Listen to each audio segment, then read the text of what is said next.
as 'n gemeente, dis my so lekker om net weer 'n bietjie saam met julle te kuier hier op in die halftyd. En ek wil eintlik sommer net 'n kort gedagte met julle kom deel vandag. Miskien voel jy soos ek vandag net voel dat soos 'n Paulus partykeer dit wat ek wil doen en doen ek nie, en dit wat ek nie wil doen nie, dit is so goed dat ek nou eindig om te doen.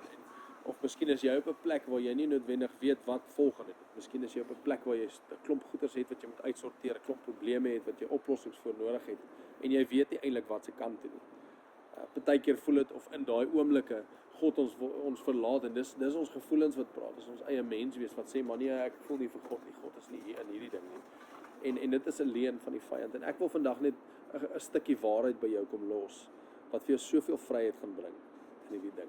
En die stukkie wat ek met jou wil deel, of die gedagte wat ek met jou wil deel, is dat God het jou. Hy sê in sy woord, sê hy dat nie een van sy kinders wat hy in sy hand het, gaan hy los of gaan hy verloor nie.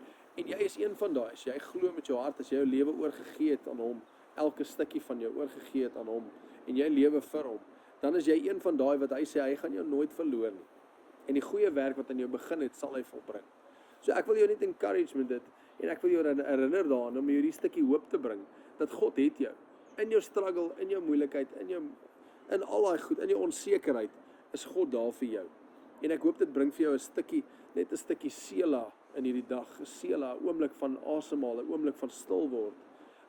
En wanneer jy voel dat die lewe jou oorweldig, wanneer jy daar kom, of wanneer jy daai foute gemaak het, moenie toelaat dat die vyand 'n klomp leuns in jou kom verkoop, rondom jou identiteit in Christus nie, rondom wie jy is, en rondom jou waardigheid nie. Want daai goeders is vasgemaak, God het jou waardig geag. Jesus het jou so waardig geag, dat hy sy lewe neergelê het vir jou, sodat jy by hom kan wees. So moet nooit dat die vyand daai by jou steel nie. Dit is sommer net my stukkie halftyd vir julle, en ek hoop regtig dat dit vir jou 'n stukkie koel te bring, in die middel van hierdie week. Mag jou week verder amazing wees, mag dit goed wees, en mag jy God se hand sien in jou lewe. Vrede.